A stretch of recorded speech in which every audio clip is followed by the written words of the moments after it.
நியூசிலாந்தில் தமிழில் எழுதப்பட்ட ஒரு பழமையான மணி கிடைத்தது. அந்த மணி எப்படி அங்கே சென்றது என்று உங்களுக்கு தெரியுமா? வில்லியம் கொலன்சோ வெண்கலத்தால் செய்யப்பட்ட ஒரு மணியை 1841 வாங்காரை அருகே மாவுரி மக்களிடம் பார்த்தார். மாவுரி மக்கள் அந்த மணியை சமையல் பாத்திரமாக பயன்படுத்தி வந்தனர். இந்த மணியை அருங்காட்சியகத்தில் காட்சிப்படுத்தப்பட்ட போது அதன் தோற்றம் குறித்து பல்வேறு கருத்துகள் எழுந்தன. Brett Hilder story of Tamil bell கட்டுரைக்காக தமிழ் நிபுணர்களை அணுகினார். அவர்களின் கருத்தின் அடிப்படையில் இந்த மணி சுமார் கிபி 1450 உருவாக்கப்பட்டதாக கணித்தார். மேலும் அவர்கள் யாருக்கும் முழுமையான தகவல் இன்று வரை தெரியவில்லை. ஆனால் இந்த மணி எவ்வாறு வந்தது என்பது இனிமேல் மர்மமாக இருக்காது. கிபி 1777 கீழக்கரையில் வள்ளல் சீதகாதியின் வழித்தோன்றலாக பிறந்தார் ஹபீப் மரைக்காயர். அந்நாளில் அவர்களின் குடும்பத்தினருக்கு சுமார் 40 வர்த்தக கப்பல்கள் இருந்தன. ஹபீப் மரைக்காயர் முத்து வணிகத்தில் மிகவும் பிரபலமானவராக விளங்கினார்.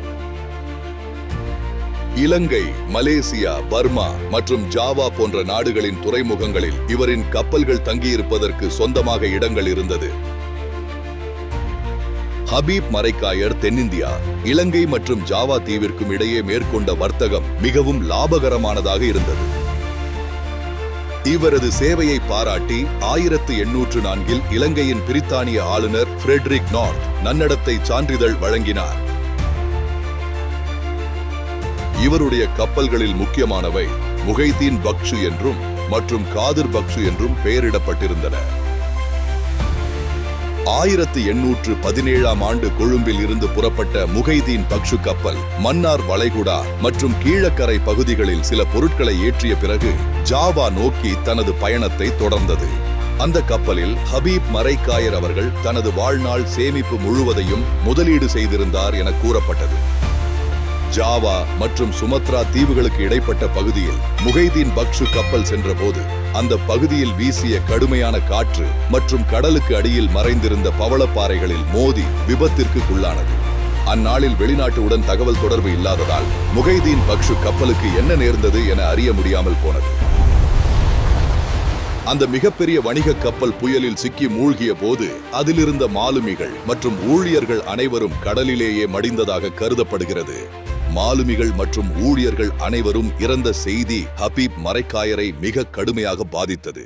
பொருளாதார இழப்பை விட தன்னோடு பயணித்த மனிதர்களின் உயிர்களை காக்க முடியவில்லையே என்ற வலியும் வேதனையும் அடைந்தார்.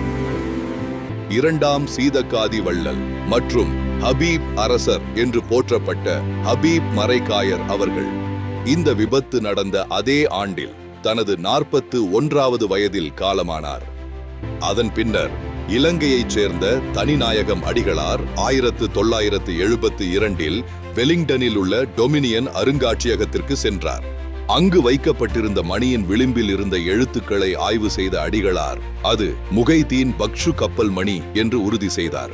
நியூசிலாந்து பயணத்தை முடித்துவிட்டு ஜனவரி 1973 சென்னை திரும்பிய அடிகளார் பத்திரிகையாளர்களை சந்தித்து உரையாற்றி அந்த மணியின் புகைப்படத்தை வெளியிட்டார்.